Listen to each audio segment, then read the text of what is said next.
समस्या समाधान संशय विमोचन।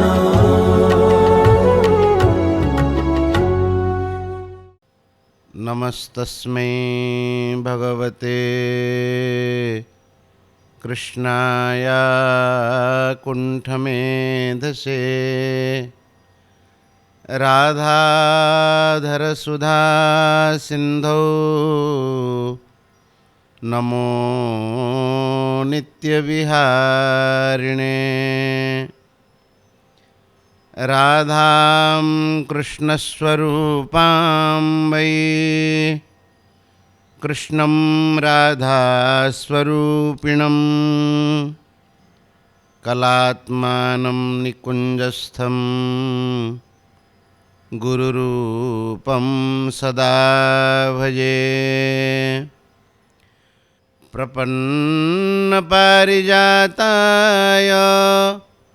स्तोत्रवेत्रैकपाणये ज्ञानमुद्राय कृष्णाय गीतामृतदुहे नमः।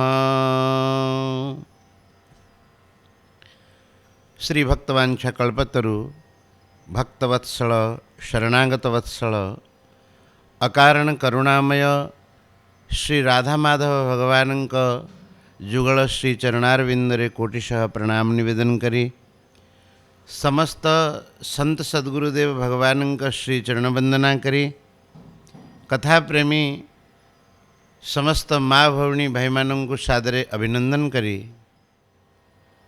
समस्या समाधान एवं संशय विमोचनर यही कार्यक्रम को आपण मानू समस्त को स्वागत जनाऊँगी। प्रायः लोक मानक मनरे यही प्रश्नटी उंकी मारी थाए कि मनुष्य जीवन रे प्रारब्ध श्रेष्ठ कि पुरुषार्थ श्रेष्ठ। से माने प्रश्न करती जदि प्रारब्ध श्रेष्ठ बोली कहा जाए सबु किछि जदि प्रारब्धर अधीन बोली धरिबा तेबे पुरुषार्थ करिवार की आवश्यकता। आउ जदि आमे पुरुषार्थ को श्रेष्ठ बोली कहूचे मनुष्य निजर पुरुषार्थ द्वारा सबु किछि हासिल करिबा को जदि समर्थ बोली कहा जाए तेबे संसार रे देखा जाउनी अनेक लोक कठिन पुरुषार्थ करिबा सत्वे तांको मनवांछित फल प्राप्त करि पारुनाहांती। किंतु एमिति केते लोक अछंती अल्प किछि पुरुषार्थ द्वारा अथवा पुरुषार्थ न करिबा सत्वे मध्य इच्छित फल प्राप्त कर दउचंती। तेबे संदेह जन्म होउची प्रारब्ध श्रेष्ठ कि पुरुषार्थ श्रेष्ठ। खूब सुंदर प्रश्नटीए। प्रश्न जतिक सुंदर तार उत्तर भी कम सुंदर नुह। आपण माने समस्ते मनोयोग सहकारे श्रवण करिबा हेबे। श्रीमद् भागवत रे भगवान स्वयं कहिचंती प्राप्ता नृजातिं तिहये च जन्तवः ज्ञानं क्रिया द्रव्यकलापसंभृतां न वै यतेरन् अपुनर्भवायते भूयः बनौका इव यान्ति वन्दनम्। भगवान कहते कि नृजातिम प्राप्ता अर्थात ये मनुष्य देह को प्राप्त करने सत्वे जो जंतु जो अज्ञानी मनुष्य केवल विषय भोगरे माति अज्ञानी मनुष्य मनुष्य देह प्राप्त करने सत्वे आउ मनुष्य देह रे अनेक शक्ति प्राप्त करने सत्वे मनुष्य देह रे की शक्ति अच्छी ज्ञानम क्रिया द्रव्य कलाप संभृताम ज्ञान शक्ति क्रिया शक्ति एवं द्रव्य शक्ति आदि आदि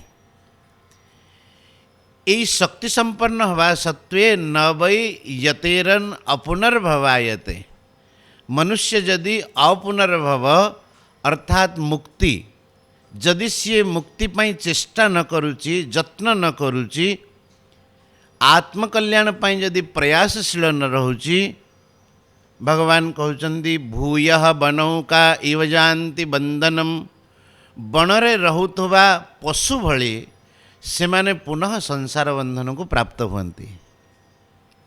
भगवानଙ୍କ एई उक्तिरे प्रारब्ध एवं पुरुषार्थ उभय जिनिस कहा जाइछि। आमे माने एबे विचार करिबा प्रारब्ध आ पुरुषार्थ कथा केमिति कहा जाइछि। प्राप्ता नृजातिम मनुष्य देह प्राप्त करी जो जिनिस आमको आपना छाए मिली एई जन्म रे कौनसी पुरुषार्थ न करिबा सत्वे मिली जेमिति कि आमको मनुष्य देह मिली ताहा निश्चित रूपे आमर प्रारब्धर अधीन। प्रारब्ध कहले आमको जानिबा को हब प्रकर्षेण आरब्ध इति प्रारब्ध आम द्वारा करा जाइथिबा कर्म क्रियमाण कर्म जेतेबेले संचित खाता को जाए आउ से कर्म मध्यरु जो कर्म गुड़िक फल देबा पई प्रस्तुत हो जाए फल देबा पई योग्य हो जाए प्रकर्षेण आरब्ध ताहाकु ही प्रारब्ध कहन्ति। तार अर्थ जो कर्म मनुष्य करिछि किंतु परिपक्व है कि से कर्म भितरु जो कर्म गुड़िक फल देबा पई उन्मुख हो गलेनी ताकु ही प्रारब्ध कहन्ति। तो आम पूर्वकृत कर्मरु आमको मनुष्य देह प्राप्त हैला। भगवान मनुष्य देह तो प्रदान कर देले किंतु मनुष्य देह रे अनेक शक्ति प्रदान करचंदी ठाकुर। गोटी होची ज्ञान शक्ति, द्वितीय रे द्रव्य शक्ति आउ तृतीय रे क्रिया शक्ति। पूर्व प्रारब्ध हिसाब रे भगवान मनुष्य शरीर देले पूर्व कर्म हिसाब रे ता संगरे मनुष्य पुरुषार्थ करिबा पई ताकू एई तीनोटी शक्ति भगवान देले ज्ञान शक्ति क्रिया शक्ति एवं द्रव्य शक्ति।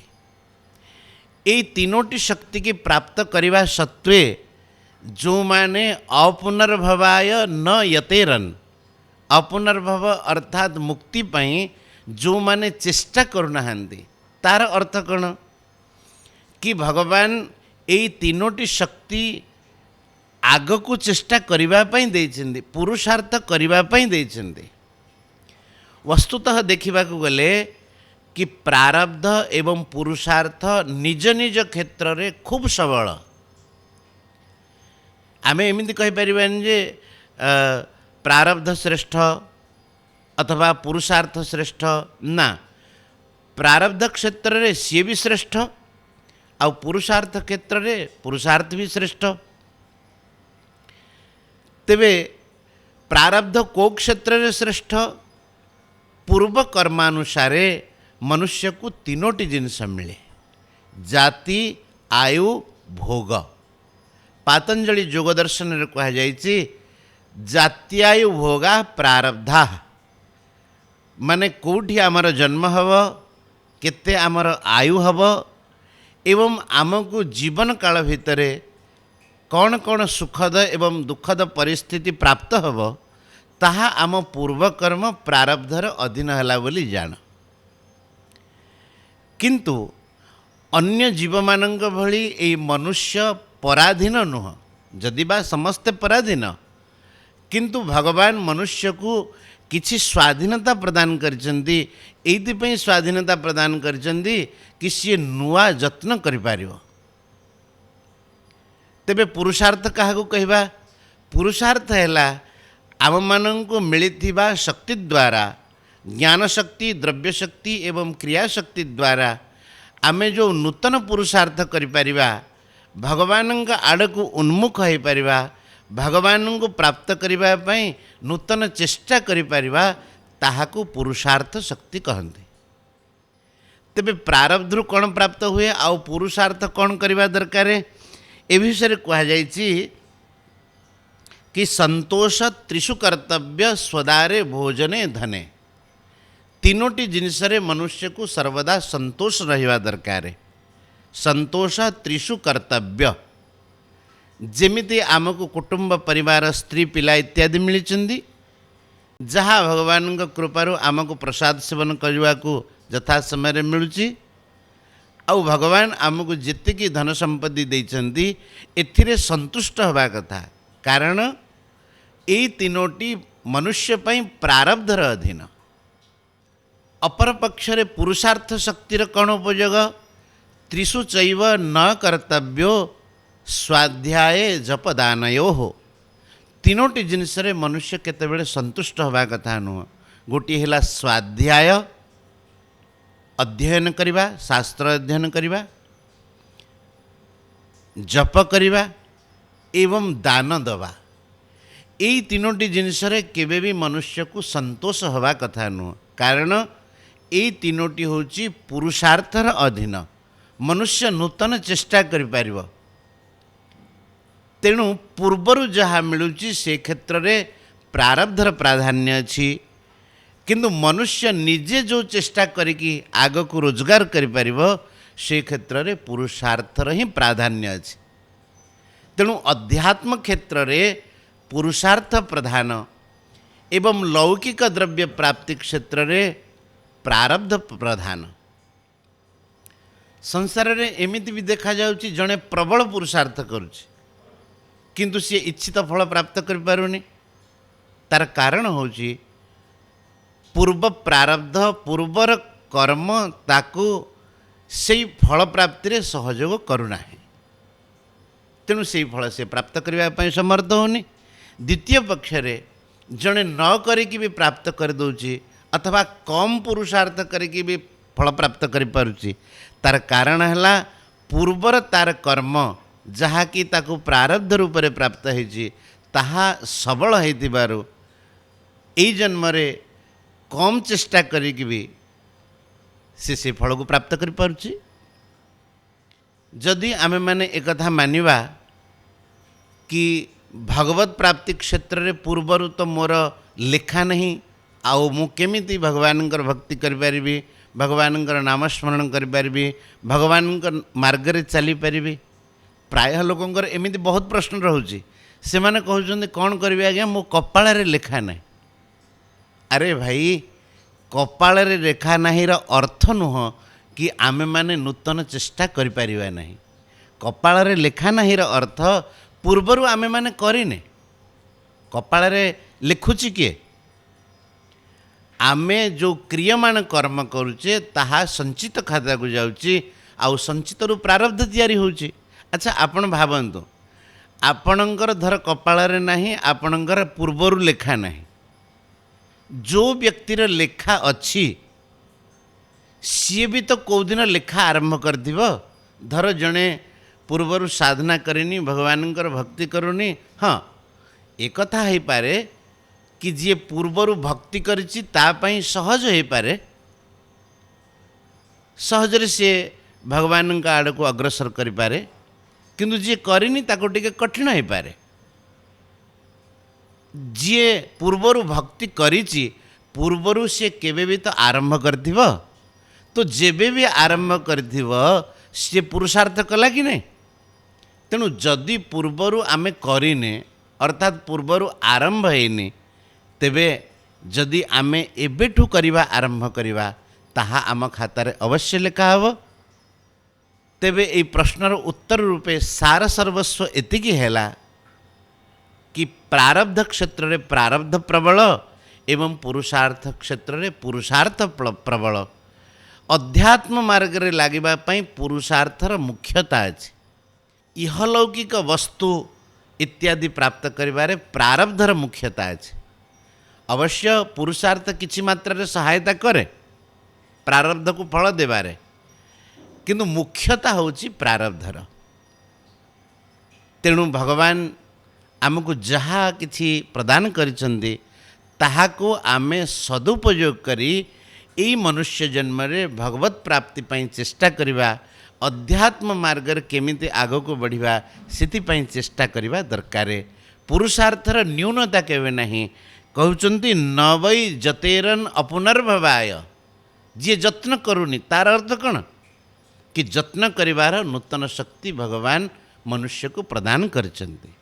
ହଁ, ଏକଥା ସତ୍ୟ କି ଅନ୍ୟ ଯୋନିମାନଙ୍କରେ ମନୁଷ୍ୟତର ଯୋନିମାନଙ୍କରେ ତାଙ୍କର ଯେମିତି ପୂର୍ବ ପ୍ରାରବ୍ଧ ଅଛି, ସିଏ କେବଳ ଭୋଗଜନୀ, ସେଥିପାଇଁ ସେମାନେ କେବଳ ପୂର୍ବ ପ୍ରାରବ୍ଧକୁ ହିଁ ଭୋଗିପାରିବେ। କିନ୍ତୁ ମନୁଷ୍ୟ ପାଇଁ ଏହି ନିୟମ ଲାଗୁ ନୁହେଁ। ମନୁଷ୍ୟ ପାଇଁ ଗୋଟିଏ ବିଶେଷ ନିୟମ ହେଲା, ସିଏ ନୂତନ କର୍ମ କରିପାରିବ, ପୁରୁଷାର୍ଥ କରିପାରିବ, ଭଗବାନଙ୍କ ଆଡ଼କୁ ଚେଷ୍ଟାଶୀଳ ହୋଇପାରିବ। ବୋଲ ଭକ୍ତବତ୍ସଳ ଭଗବାନ କି ଜୟ। सत्संग संजीवनी जीवन प्रदायिनी।